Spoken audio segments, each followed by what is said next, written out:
bonjour à toutes et à tous pour ce webinaire. Je vais tâcher de laisser du temps pour les questions. Voilà, donc un rapide panorama autour de ce sujet des bandes de recharge au domicile des collaborateurs, hein, donc une des solutions de recharge, parmi d'autres, qu'on va rapidement évoquer. Hop, alors c'est à moi de cliquer, excusez-moi. Alors, 2 mots pour ceux qui ne nous connaissent pas. En fait, Mobility Plus, on est une société, on est spécialisé dans les solutions de recharge. Voilà, donc notre métier, société qui a été créée il y a une petite dizaine d'années, je dirais, pour traiter le sujet spécifiquement des solutions de bande de recharge. Alors les solutions, évidemment, elles sont c'est différentes choses. Ça commence par, le plus visible, c'est l'installation physique, on va dire, d'une borne de recharge avec toute l'infrastructure électrique qui va avec. Mais c'est aussi, et maintenant c'est quasiment 100 le cas, c'est des problématiques j'allais dire, d'exploitation, de supervision, d'échange de données, d'autorisation de badges, de remontée des sessions, enfin voilà, toute la partie exploitation. Donc il y a une partie électrique pure, on va dire, mais il y a aussi beaucoup de choses autour des données et autour des autorisations de la bande de recharge. C'est ce que vous voyez au milieu, opérateur IRVE, qu'on appelle en anglais donc Charge Point Operator. C'est des termes qui deviennent maintenant génériques, je dirais, au niveau de l'Europe ou au niveau du monde. Et puis le troisième volet, c'est la partie mobilité, c'est-à-dire que même si on a des bornes à son domicile ou sur son lieu de travail, il faut aussi de temps en temps recharger en itinérant, c'est-à-dire sur des lieux publics, que ce soit une station de service qu'on peut trouver sur l'autoroute, ou que ce soit sur le parking de votre Lidl, de votre supermarché ou le parking de votre mairie. Voilà. Et donc nous, on délivre l'ensemble de ces facettes pour fournir à nos clients, les entreprises. On travaille uniquement avec des entreprises, des solutions complètes. On aborde des différentes facettes que je viens de vous présenter. Voilà. Alors, de quoi est-ce qu'on va parler plus spécifiquement aujourd'hui? On va essayer de traiter un petit peu les différentes facettes autour de la borne de recharge du collaborateur. Bon, il y a un cadre législatif que je rappellerai très rapidement autour du verdissement des flottes, hein, donc des choses qui stimulent, qui encouragent, je dirais, les entreprises à passer des véhicules thermiques à des véhicules hybrides ou tout électriques. Également, le sujet de la réduction des freins à la démarche d'électrification, c'est effectivement un changement pour les entreprises, pour les collaborateurs. Et donc, il faut savoir identifier ces freins et voir comment on peut les traiter. Et dans les solutions qu'on apporte, évidemment, il y a un certain nombre de choses qui aident à franchir le cap.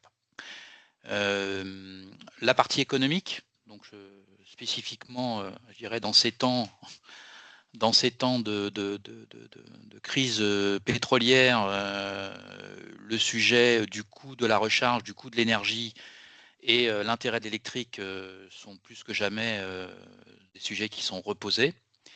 La partie enjeux techniques et opérationnels, je veux voir un petit peu les différents aspects concrets dans la mise en place de bornes de recharge à domicile des collaborateurs. Et puis aussi peut-être, je terminerai par un petit peu en termes de politique ou d'approche, quelles sont les possibilités que vous avez, quelles sont celles que nous conseillons, quelles sont celles qui fonctionnent le mieux, je dirais, pour accompagner l'entreprise vers ce type de solution. Alors, tout d'abord, des quelques points de rappel peut-être sur la partie, le cadre législatif. Alors, je ne vais pas rentrer dans le détail, mais probablement qu'un certain nombre d'entre vous sont assez familiers avec ça. On a un certain nombre d'initiatives, de lois, de réformes qui s'égrènent depuis 2019 et qui se mettent en place ou qui se durcissent vraiment depuis grosso modo 2025. C'est là qu'on arrive sur les échéances d'obligations, éventuellement les pénalités, même si aujourd'hui elles sont manifestement probablement pas toujours appliquées, mais on peut quand même s'attendre à ce que les choses se durcissent et on voit cette progression dans le temps depuis 2019 avec la loi LOM, sa réforme en 2025, la réforme des avantages en nature aussi, hein, qui viennent impacter un petit peu les véhicules et puis je dirais les éléments connexes aux véhicules, que ce soit les remboursements de consommation, la prise en charge des installations, etc. Bon, pour notre sujet, les bornes de recharge à domicile, il y a quand même un point qu'on peut préciser, c'est qu'aujourd'hui, une entreprise peut, sans que ce soit un avantage en nature, fournir une borne de recharge au domicile de son collaborateur. Si la borne appartient à l'entreprise, elle peut la mettre à disposition à son collaborateur. Il n'y a pas d'avantage en nature. Si on prend d'autres modèles, où on demande au collaborateur de financer sa propre borne, l'entreprise peut, je dirais, rembourser ou prendre en charge une partie de cette installation sans que ce soit un avantage en nature, à concurrence d'un certain montant qui aujourd'hui est plafonné autour de 1 500 € si mes souvenirs sont bons. On a aussi le sujet de l'énergie. Donc, quand on recharge à domicile, le collaborateur utilise son électricité. Là aussi, l'entreprise peut rembourser, comme elle rembourserait des indemnités kilométriques pour des véhicules thermiques, elle peut rembourser je dirais la consommation en kilowatts faite par son salarié dans le cadre de la recharge de son véhicule professionnel. Donc tout ça, c'est des choses qui sont effectivement aujourd'hui intéressantes, parce que fiscalement effectivement intéressantes, et je ne parle évidemment pas des avantages fiscaux sur l'achat ou la location des véhicules électriques versus les véhicules thermiques pour des véhicules de fonction. Je passe directement donc au frein à la démarche. Alors, ça, je vous ai remis quelques éléments issus d'une enquête qui est faite annuellement. Je crois que c'est celle-là. Je crois que c'est l'enquête faite par Arval, qui est intéressante. Hein. On voit que dans la liste des contraintes perçues par les parties prenantes, que ce soit les décideurs ou les utilisateurs, on voit que le top 3 des contraintes aujourd'hui pour des véhicules particuliers, on est d'accord, je ne parle pas des véhicules utilitaires, des véhicules particuliers, aujourd'hui en top 3, c'est les 3 modes de recharge. Voilà. Avant tout, la perception de ne pas avoir accès à suffisamment de bornes de recharge publiques. Ensuite, le fait de ne pas avoir suffisamment d'accès ou de bornes de recharge sur les sites des entreprises. Et enfin, en troisième lieu, les bornes de recharge au domicile des salariés. Et puis après, vous avez d'autres raisons sur l'usage ou d'autres. Mais vraiment, le top 3, c'est lié autour des bornes de recharge. Alors on voit quand même qu'entre, je vous ai mis aussi l'évolution entre 2025 et 2026, parce qu'on voit quand même que les bornes de recharge publiques, c'était 63% considéraient que c'était un frein en 2025, on n'est plus que 56%. Donc globalement, les gens reconnaissent un travail d'électrification en termes de bornes de recharge publique, puisque cette contrainte diminue un petit peu. En revanche, sur la partie borne de recharge en entreprise ou au domicile des salariés, c'est plutôt stable. Et effectivement, ça reste quelque chose sur lequel, globalement, les entreprises sont plutôt à la traîne.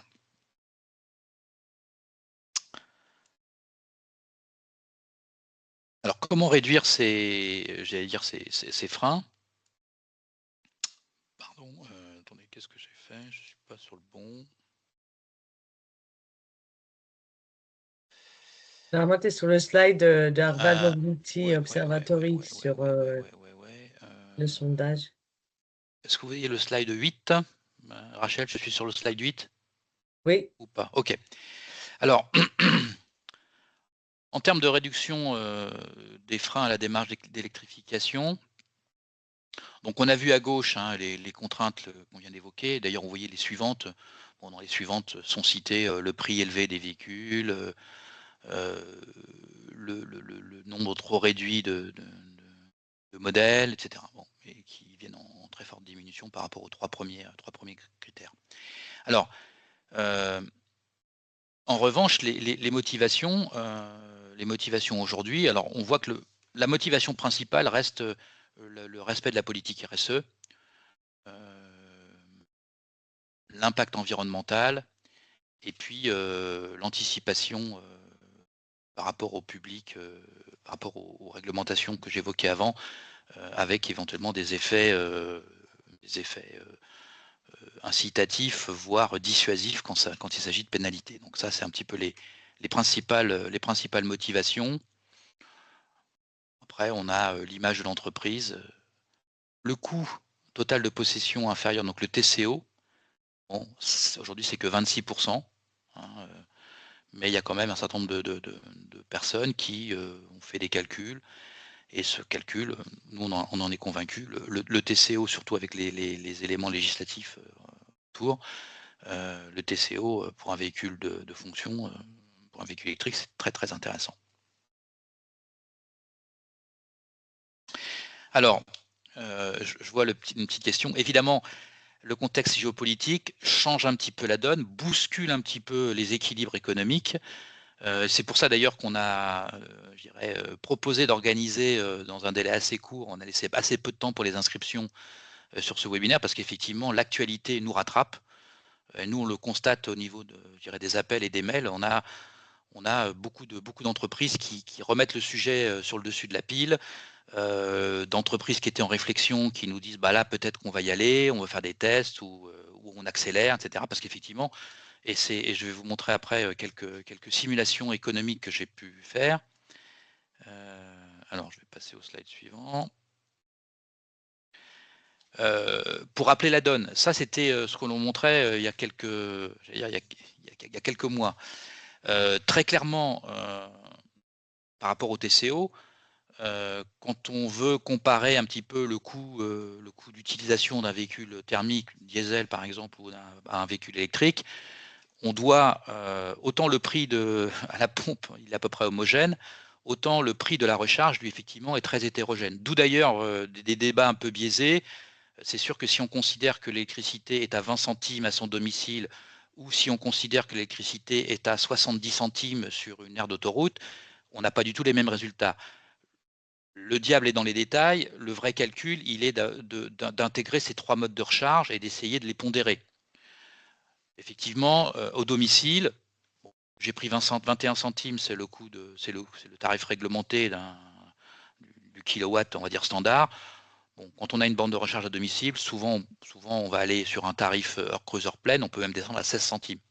En itinérance, c'est évidemment là où ça coûte le plus cher, et notamment sur les stations d'autoroute en recharge rapide, en recharge très rapide. Et là, on peut effectivement on est grosso modo entre 49 et 69 centimes du kilowatt. Sur le lieu de travail, notre retour d'expérience, c'est que les entreprises arrivent bon an mal an à payer leur kilowatt hors taxe entre 14 et 17 centimes. Ça peut être parfois moins sur de gros sites industriels où on a négocié des gros volumes. Ça peut être parfois un petit peu plus sur des sites tertiaires où on n'a pas des grosses puissances et on n'a pas forcément les meilleures conditions de négociation. Alors je vois aussi effectivement que on a aussi maintenant la multiplicité des tarifs heure creuse, heure pleine. Bon, partons sur ces moyennes. Et quand vous faites un rapide calcul, on sait que le coût du kilowatt en itinérance, en particulier sur les aires d'autoroute, c'est assez peu compétitif. Enfin, ça reste un peu moins cher, mais c'est pas beaucoup moins cher que le gasoil. Alors, le gasoil, avant la crise avec l'Iran, parce qu'avec du gasoil à 2,10 ou à 2,20, le kilowatt, même sur l'autoroute, reste plus intéressant.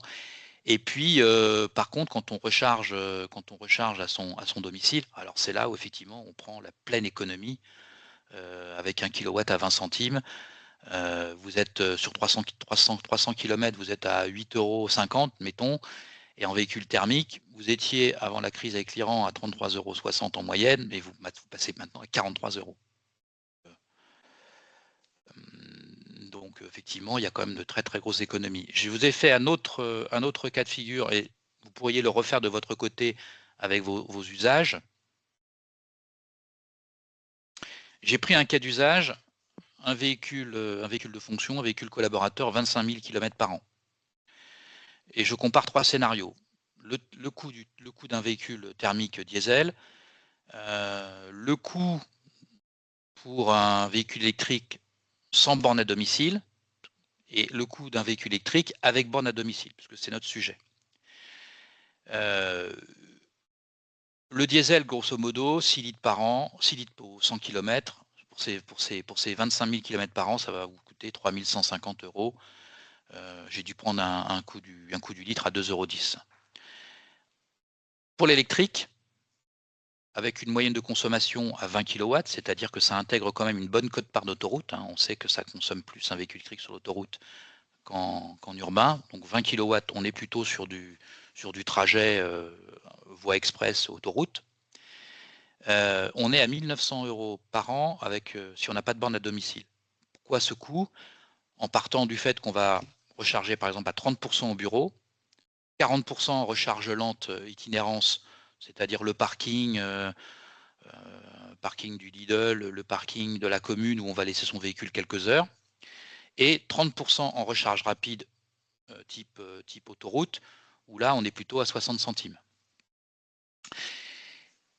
Et je compare avec mon dernier scénario, toujours les mêmes consommations pour mon véhicule électrique de 20 kW au 100 km, mais cette fois-ci avec une borne à domicile. Évidemment, l'intérêt d'une borne à domicile, c'est que, bon, sauf cas particulier, mais un collaborateur qui revient chez lui tous les soirs va évidemment pouvoir recharger très très fréquemment, et il va pouvoir, nos estimations, il va pouvoir probablement faire au moins 60% de ses recharges à son domicile. Il va garder 30% au bureau, et puis la recharge rapide en itinérance va vraiment devenir marginale, probablement à hauteur de 10%. Dans ce cas-là, le budget annuel est à 1 200 € par an. Bilan des courses, entre mon véhicule électrique sans borne à domicile, avec des bornes au bureau quand même, et un véhicule électrique avec une borne à domicile, l'économie, dans notre cas ici, elle est de 700 € par an, sur les consommations kilowatts, donc sur l'énergie. Par rapport à un budget moyen d'installation d'une borne au domicile d'un collaborateur, vous êtes sur un ROI d'à peu près 3 ans. C'est-à-dire que d'un point de vue purement économique, la borne à domicile du collaborateur a déjà un sens au bout de 3 ans. Et c'est sans compter sur l'avantage premier, c'est de lever un frein, de lever une résistance à l'électrification. Aujourd'hui, pour un collaborateur à qui on dit tu vas peut-être demain prendre un véhicule électrique, quand c'est possible, la borne à domicile, c'est quand même l'usage le plus simple pour le collaborateur. Il rentre chez lui, il gare sa voiture, il recharge, ça charge tranquillement pendant la nuit, il reprend son véhicule, il est chargé le lendemain matin. C'est quand même en termes d'usage l'usage le plus simple, le plus naturel. Alors évidemment, ce n'est pas toujours faisable, on est d'accord. Un collaborateur ça marche très bien en pavillon, c'est un peu plus compliqué en copropriété, mais les choses s'améliorent. Donc, ce petit cas d'usage quand même pour montrer qu'au-delà de l'intérêt en termes d'usage, en termes d'adoption, d'avoir une solution complète en termes de recharge, c'est-à-dire de mettre des bornes de recharge sur le lieu de travail, complétées quand on le peut de bornes de recharge au domicile du collaborateur, il y a encore plus aujourd'hui un intérêt économique à le faire. D'autant plus que, comme je le disais, si l'employeur finance la borne, donc l'employeur finance la borne, la met à disposition de son collaborateur, il n'y a pas d'avantage, il n'y a pas de réintégration en avantage en nature. Et puis, par ailleurs, on sait gérer le déménagement d'un collaborateur, le départ d'un collaborateur. La borne peut être déposée, reprise, reconditionnée, réinstallée ailleurs. Donc voilà pour un petit peu le coup de projecteur sur l'aspect économique. J'en viens maintenant aux aspects un petit peu techniques et opérationnels. Donc, le fait de mettre en place une borne de recharge au domicile du collaborateur, il y a un certain nombre d'enjeux qui vont être du coup traités ou qui sont à traiter. L'intérêt de cette approche, ce qui est intéressant, c'est de la coupler évidemment avec l'obtention du véhicule. C'est-à-dire que ça se fait dans le cadre de l'électrification. Un collaborateur va passer d'un véhicule thermique à un véhicule électrique. La borne, c'est quelque part, ça devient l'accessoire facilitant pour le collaborateur. On peut gérer le planning de livraison et de commande des véhicules avec la faisabilité technique de l'installation d'une borne.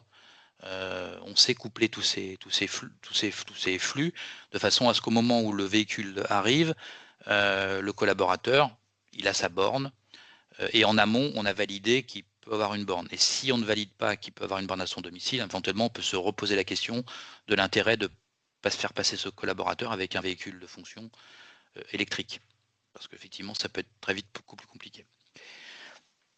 Il y a un enjeu pour vous, en tant qu'entreprise, d'avoir un parc homogène, de même que vous gérez de façon homogène votre parc de véhicules. Il est intéressant, pour ces accessoires, quelque part, la borne de recharge à domicile, d'avoir un parc homogène, de façon à avoir des systèmes qui vont pouvoir remonter les données, les agréger et vous faciliter la gestion, tant sur le suivi, éventuellement réintégration dans des calculs de TCO de vos véhicules, mais également sur la partie remboursement et suivi un petit peu des consommations de vos salariés.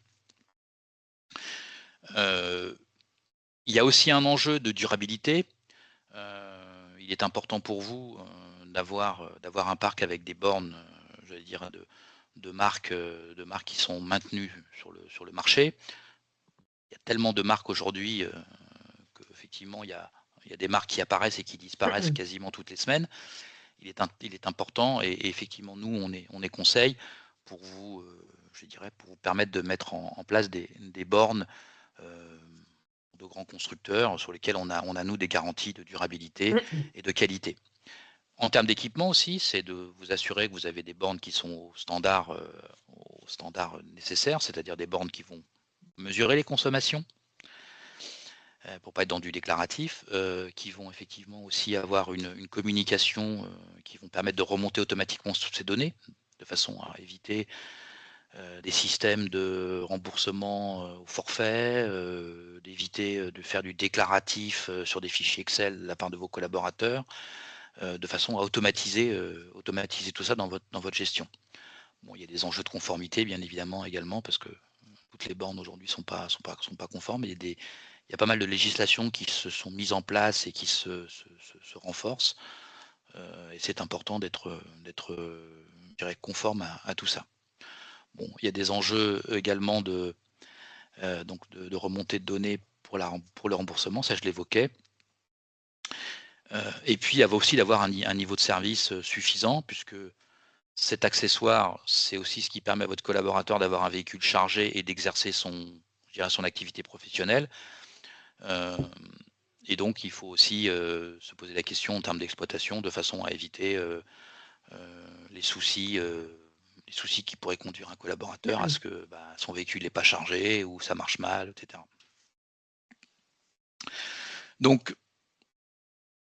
nous, ce que nous proposons au même titre, un peu de façon dérivée à l'installation d'une borne de recharge ou de bornes de recharge sur votre lieu de travail, on fait une installation professionnelle chez votre collaborateur, avec les mêmes niveaux de service, d'intervention, de suivi, d'exploitation, de façon à ce qu'on ait un service professionnel autour du véhicule professionnel.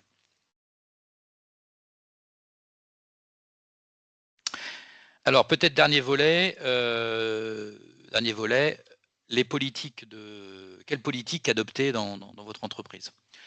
Alors là aussi très vite j'allais dire les solutions envisagées par les entreprises. Clairement, toutes les entreprises envisagent de mettre en place une solution de recharge. Bon, un peu sans surprise, mais c'est après simplement à peu près une sur deux envisage de mettre en place une solution au domicile du collaborateur. Voilà, donc c'est là où on voit que les avis sont partagés. Ça dépend aussi du contexte de l'entreprise. Certaines entreprises ont la possibilité de bien équiper leur site avec des bandes de recharge dans leur lieu de travail. Donc ça peut couvrir une bonne partie du besoin. Vous avez des entreprises qui ont beaucoup de collaborateurs en itinérance, de collaborateurs qui ne retournent pas forcément au bureau tous les jours. Et donc là, vraiment, le sujet de la borne à domicile se pose encore plus.